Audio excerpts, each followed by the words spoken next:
Star Trek, Deep Space Nine, highest score, Chapter 5.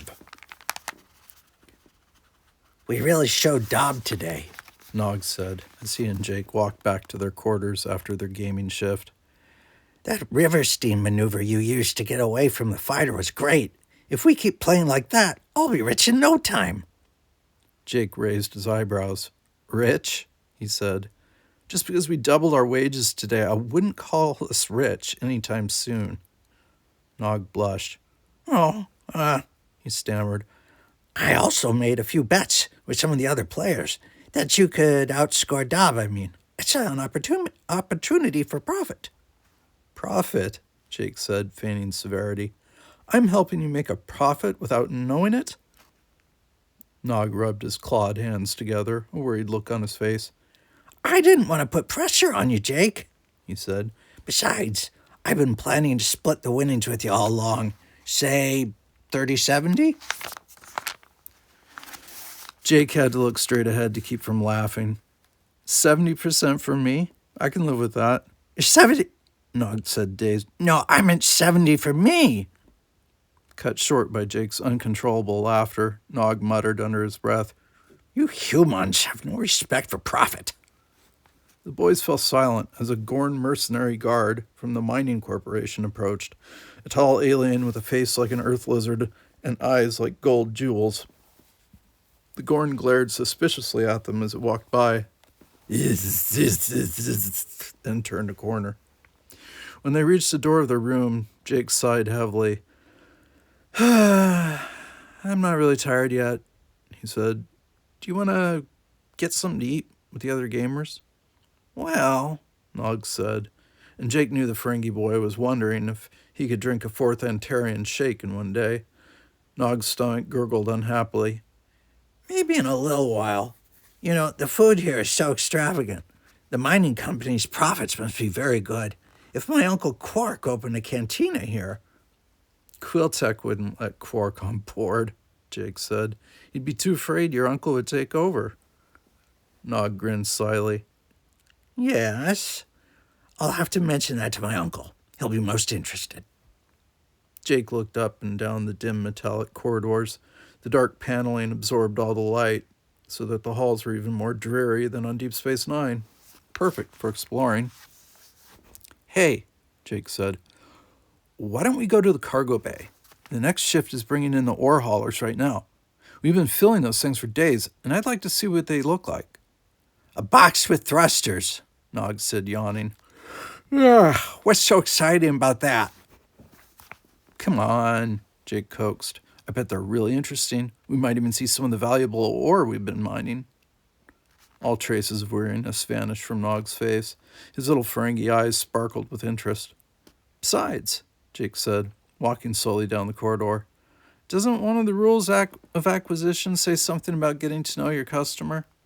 Rule number 87, said Nog, following Jake eagerly.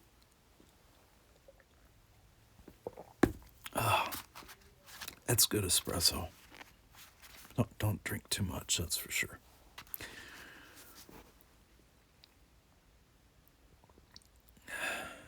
You checked the schematics of the mothership, didn't you? I haven't had a chance to study them yet, Nog said as he and Jake wandered uncertainly through the maze of corridors. What if we're lost? We're almost there, Jake said, although he really wasn't sure. The corridors all looked alike. Functional, as his father might have said, and even if he and Nog did find the cargo bay, Jake didn't know how they were going to find their way back to their quarters. But he wouldn't tell Nog that, not until after Jake had had a chance to see the ore haulers in action. The friends turned down one corridor, ducking quickly into a doorway to avoid another reptilian Gorn guard. The alien strode past without looking at them, with its faceted eyes. Nog peeked out of the doorway. There seem to be a lot more guards in this part of the ship, he said. Jake nodded. Probably worried about pirates transporting in to steal the ore, he said. Let me know when the corridor's clear. Nog leaned out again and motioned for his friend to follow. After several meters, the two had to duck into another doorway to avoid two Andorian guards. Only seconds after the blue-skinned aliens with antennas and white hair marched past, Jake and Nog had to duck back into the same doorway to avoid one more set of guards, a female Andorian and a Gorn. The Gorn hissed something at his companion. The Andorian calmly drew a phaser and said, "You can stop complaining and take the matter up with Quiltech, or you can be quiet, permanently. The choice is yours." It's the Quiltech. The reptilian guard growled in a low, raspy voice. The Andorian nodded and put her phaser away. As they passed the boy's hiding place, Gorn touched his own phaser absently. "I don't think I want to take any matter up with either of them," Nog whispered. The two boys crept down the corridor, keeping close to the walls and listening for other footsteps. They ducked into doorways, hiding in the deep shadows. Most of the guards were surly Gorns or Andorians, although they narrowly avoided a tough-looking Klingon who wore a deep, savage scowl. Jake and Nog waited long after the Klingon's footsteps had faded before venturing out. They finally reached a huge rectangular gateway guarded by a crosshatch of deadly red lasers. An access grid glowed bright orange at the center of the door. Nog and Jake backed into the nearest alcove to think. "We'll never get in there," Nog said in defeat. "I'd bet you those lasers aren't set on stun." "Yeah," Jake said, staring at the door in frustration. The lasers had to be pretty deadly for the mining company to leave the gateway otherwise unguarded, especially considering how many guards patrol the corridors. Jake studied the gateway but saw no way in unless they could figure out the security code. He frowned, wishing that he was a shapeshifter like Odo. Then he could just ooze under the door and let Nog in from the other side. Just then, two Andorian guards approached. Nog ducked into the shadows, but Jake leaned forward as far as he dared, hoping to spot the security code by watching over the guard's shoulders. The first Andorian, his cool, calculating expression accentuated by a scar between his antennas, grasped his partner by the sleeve and thrust the other's arm toward the lasers. The second Andorian screamed, wrenching free. His sleeve smoked where the lasers had charred the cloth. "Disobey me again in front of Quiltech," said the first Andorian coolly, "and you can be sure I'll push more than your sleeve under those lasers." "But Quiltech hired us," the second Andorian said. "Quiltech may have hired us, but I am still your commanding officer," sneered the first Andorian. "Don't you ever forget that." Jake swallowed and looked at Nog, whose eyes widened with alarm. "Let's go back to our quarters," the Ferengi boy whispered.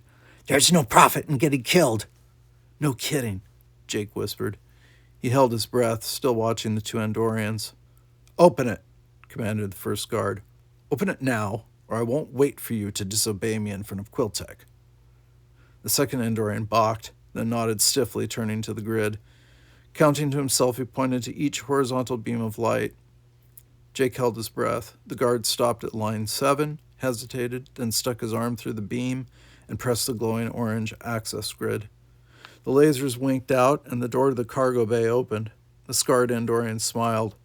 "Very good," he said. "Now, hurry before it reactivates." As soon as the door closed behind the two guards, Nog stepped out into the corridor. "Let's get out of here," he said. But Jake's curiosity was even stronger now. "What are they hiding in there?" he said. "Why are they guarding it so heavily? They're not telling us something important. Come on, we need to find out what it is." Nog shook his head. "But why? We don't need to find out anything." "Don't you want to know what's so profitable?" Jake said. "With this kind of security, they might even be mining pure latinum or dilithium and not giving us a percentage." Nog's eyes lit up. "Latinum? Why didn't you say so?" Making sure the corridor was clear, the two boys crept over to the door. Jake counted the horizontal lasers twice, then motioned for Nog to stand to one side. "Stay out of sight," he said, "in case there's a guard just inside the door." Nog nodded. "Hurry," he said urgently, "before someone comes." Jake thrust his arm through the 7th laser. He flinched involuntarily as his fingers touched the red beam. Nothing happened. No shock, no burning pain. A decoy. He reached in and pressed the orange access grid. Pulling his hand back, he leaped to the side as the door slid open. The two boys peeked into the cargo bay. Not a guard in sight. They darted past the closing door and hid behind a vat that had thick clawed arms. Just in time, as they hurried around the bottom of the vat, a Gorn guard rushed to the already closed door, phaser drawn. A small furry creature, possibly a Bajoran crevice rat, dashed past the door. The guard vaporized the rodent with a quick shot, then pocketed the weapon. "This is false alarm," he hissed. He walked away, disappearing behind a large, pitted machine that had spindly legs. Jake squinted at the odd mechanical shapes scattered throughout the dim cargo bay. A flyer hovered on its side between three anti-grav lifts. Jake could see that its underside had been blown open, leaving a metallic gash. Other strange machines, some with heavy blades like mandibles, hunched beside the giant storage bins that lined the walls. Alien workers scurried around the odd equipment like Goranian bolites over some unsuspecting host. The scarred Andorian captain and his partner walked up to a worker tinkering with the fiber optics on the damaged flyer. The scarred Andorian pointed toward the machine to the right of the vat where Jake and Nog crouched. Jake ducked quickly out of sight, but Nog jabbed him in the ribs. "You're right," the Ferengi boy said in a hushed, reverent tone. "Look!" Peeking around the side of the vat, Jake looked to where his friend pointed. A gigantic gray box stood in the middle of the cargo bay. A worker using an anti-grav lift stood beside it, cranking the box's top back to reveal a load of raw, unprocessed latinum. "Wait till I tell Uncle Quark," Nog whispered. "He owes me a bonus for this." But Jake hardly saw the latinum. He was too busy gaping at the ore hauler. Nog had been right in calling it a box with thrusters, a very battered and scarred box with rounded corners, except that one of the corners jutted outward in jagged fangs of damaged metal, a little like Nog's teeth. Something crusty was splattered on the base of the automatic pilot where it attached to the front of the box, nearly obscuring the ore hauler's optics. Jake shook his head. This wasn't the normal wear and tear of space travel. The dents and gouges were too deep. The ore hauler had really been attacked and damaged many times. "But the enemy fighters in the game were supposed to be imaginary," Nog said. Jake grabbed Nog's arm. "Let's get out of here," he said. The other boy yearned toward the ore hauler with its gleaming cargo. "I've never been in the presence of so much latinum," he said worshipfully. "Just a minute longer. I want to remember this." "Hey!" someone shouted. "You're not supposed to be in here!" Jake and Nog turned to find themselves looking into the phaser of the Gorn guard. "Run!" Jake shouted. The boys ducked behind the vat, out of the line of fire, then ran as fast as they could. Although machines crowded the cargo bay, providing some cover for the fleeing boys, workers and guards also crawled everywhere in the bay. Jake darted behind an overturned machine with jaw-like blades, searching frantically for a place to hide. Nog spurted ahead and ducked behind a storage bin. Jake dived in after him. Footsteps raced past their hiding place. Jake pressed his lips together, hoping his ragged breathing wouldn't give them away. From about 10 meters away, the scarred Andorian called out, "Split up, you two! Go that way! You two over there! You're with me! The rest of you, check behind the storage bins! We can't let them escape!" A phaser sizzled several meters away. Heavy footsteps ran toward the boy's hiding place, then stopped. Jake closed his eyes, bracing himself for the inevitable phaser blast. It didn't come. Instead, Nog jabbed him in the ribs. Jake opened his eyes. Nog pointed wildly at an air duct less than a meter away. Quickly, they removed the screen and plunged down the shaft. "Pull it close behind us," Jake whispered frantically. Nog nodded and pulled the screen back into place. Less than a second later, a phaser blast whizzed past the vent. Jake and Nog froze. Another blast flashed by. "Nothing behind this one," someone shouted. Footsteps raced away. Jake let out a long-held breath. Nog did the same, then jerked his head toward the dim depths of the air duct. Jake nodded. It wasn't until they had crawled well out of earshot of the cargo bay that either of them spoke. "We've got to find Quiltech," Jake said. "We need to tell him what's really going on."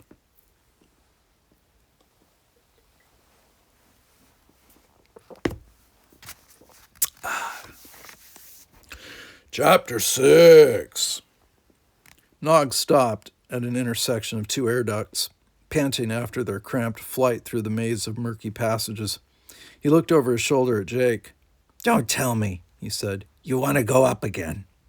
Jake nodded and crawled over to sit next to Nog. If I remember right, the command center is on the 3rd level, Jake said. That's where Quiltech will be. He took a deep breath and exhaled heavily. Whew. Let's rest for a minute. I think we're between floors. I doubt anybody will be able to hear us.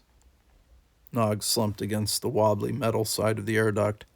So long as no one shoots at us again, he said. He smiled, a dreamy expression on his face. Did you see all that latinum? Wasn't it beautiful? Yeah, very pretty, Jake said impatiently. But how do you explain the damage to ore hauler? It looks like someone's been blasting at it. Nog sat up straight. But it's only a simulation, Jake. Nobody could live on a hostile planet like that one. Jake frowned. I don't know what to think. I'm beginning to wonder if any of this really is a game. Nog pressed his lips together. Maybe pirates are attacking the ore haulers as soon as they leave the surface. And maybe that Andorian guard is in on it. I bet that's why they wanted to get rid of us so badly. They're afraid we'll tell Quiltech. Well, we are telling Quiltech as soon as we find him, Jake said, crawling past his friend. He grasped the handholds and pulled himself up. We've got to talk to him before they destroy the evidence. Nog followed Jake up the shaft, smiling eagerly now. Maybe Quiltech will pay us handsomely for the information, Nog said. Maybe he'll even double our salary. Quickly gaining the 3rd level, the two boys crept along. Nog paused every now and then to eavesdrop when they came to a grill over a room. Hey, how much did that provisioner just say she paid for Saurian brandy? Nog asked, stopping near a vent in the galley complex. I'm sure my uncle would be happy to supply the station at a fraction of the cost. Shh! Quark isn't going to supply anybody with anything if we don't get out of here and find Quiltech, Jake whispered. Soon they reached the command levels of the mothership. Jake stopped at another intersection. I can't remember enough of the ship's schematics, he said, glancing down the right branch of the air duct. Do you think the command center would be to the right or the left?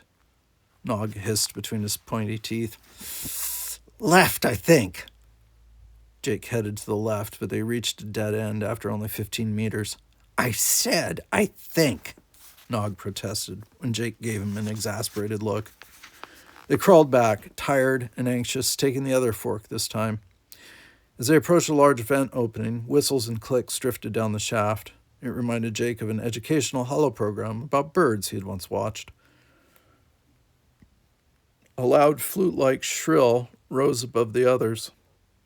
That sounds like Quiltech, Jake said, hurrying toward the vent. We've got to hurry. When he stopped in front of the opening, Nog bumped into him from behind. The distant sounds of simulated explosions and whirring, chewing machinery joined the murmuring whistles. Maybe they're planning the game themselves. Maybe they're playing the game themselves, Nog said. The vent looked out 2 meters above the floor. Jake and Nog peered through the slatted barrier into the room below, but they could see only vague shadows and shapes. 3 or 4 tall figures stood watching a big screen. One of the figures detached itself from the group and walked across the room. Tinny-sounding screams and shouts rang from the simulation speakers. One of the operators apparently had just scored big points. The figures in the command room warbled and cackled. Good, very good, said Quiltech.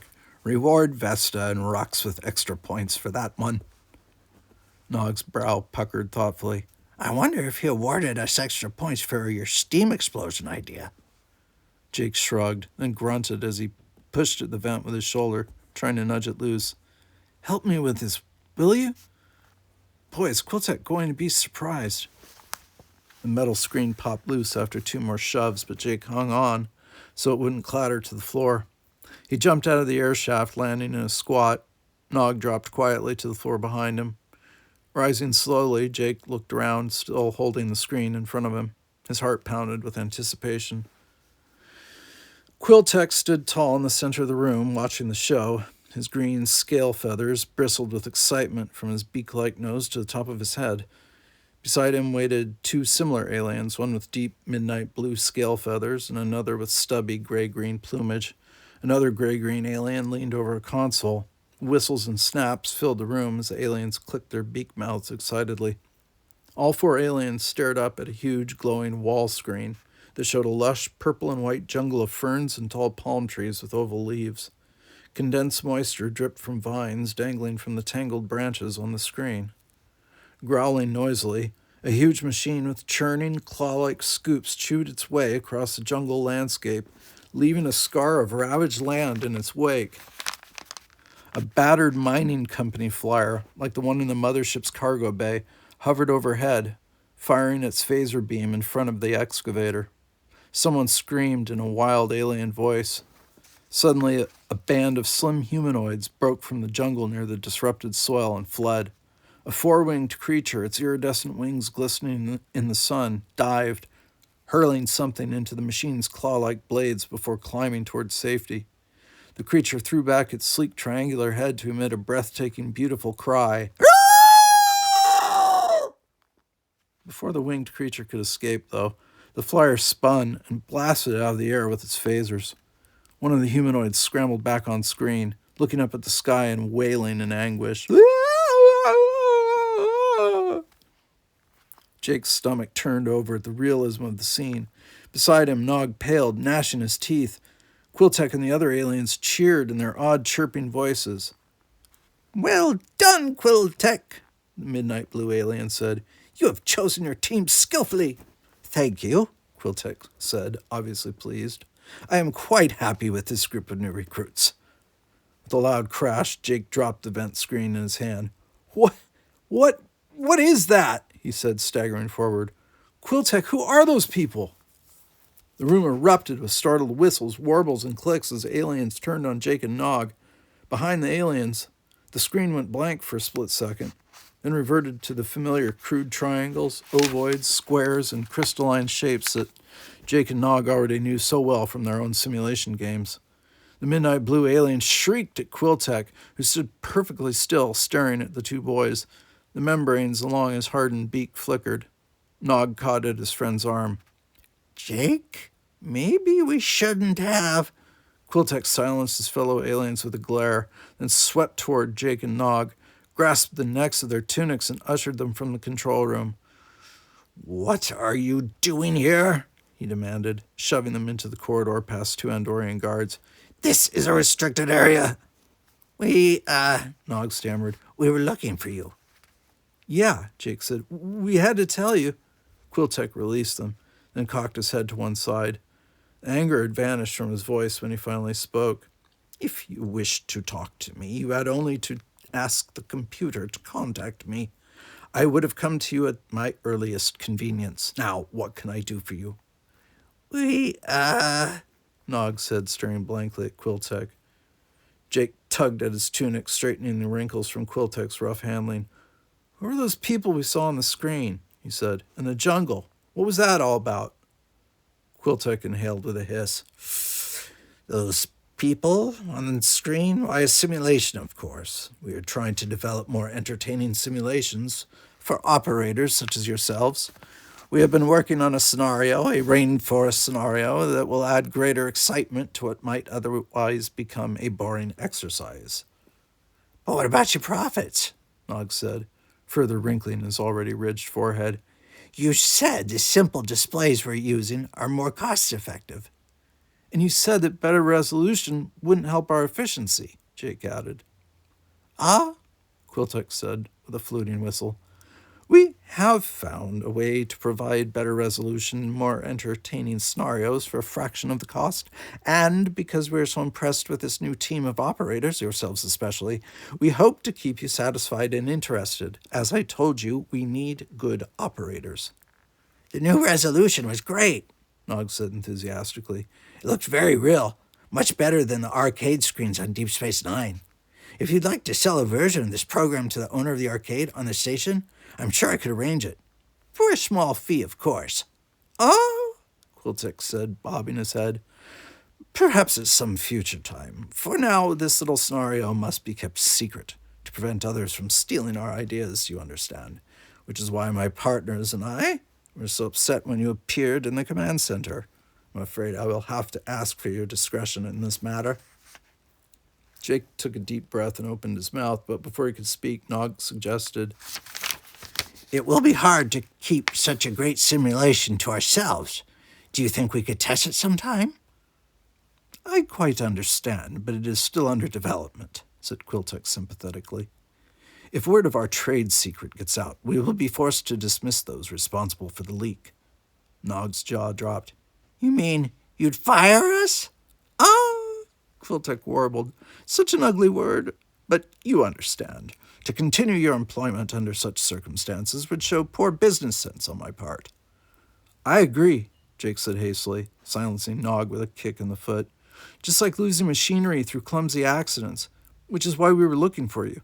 We went to the cargo bay to see what the ore haulers looked like." He smiled, what he hoped was an innocent smile, and shrugged. "After operating them by telepresence and all, we were a little curious." Quiltex's scale feathers bristled. "Ah," he trilled. Jake continued quickly. "But the hauler we saw looked pretty beat up." "Horrible," Nog said, shaking his head adamantly. "Dents, scratches, damage." "Like someone had been firing at it," Jake said, "with real weapons." Quiltex's head bobbed again with that odd jerking motion. He chuckled, crossed between a wheeze and a whistle. "Oh! Yes, a cargo crew told me. It seems the ore hauler encountered a meteor storm on the way back to the mothership. Meteor storms are infrequent, but they happen. One more reason we feel it would be too dangerous to send actual workers to the planet's surface. Imagine what might have happened if a real person had been piloting that ore hauler." Neither boy had to fake a shudder. "Now, if you'll excuse me," Quiltex said, "I must return to the command center. And remember, not a word about the new simulation." Oh, we wouldn't dream of it," Jake said, still suspicious, but pretending to agree. "You can count on us," Nog answered, eyeing Jake. "You have our word." "Good," Quiltex said. "Why don't you boys go back to your quarters and rest before your next shift? I'll check in on you a little later to see how you're adjusting."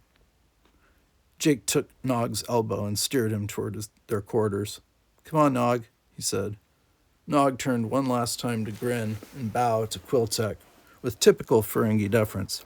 "A pleasure doing business with you, sir."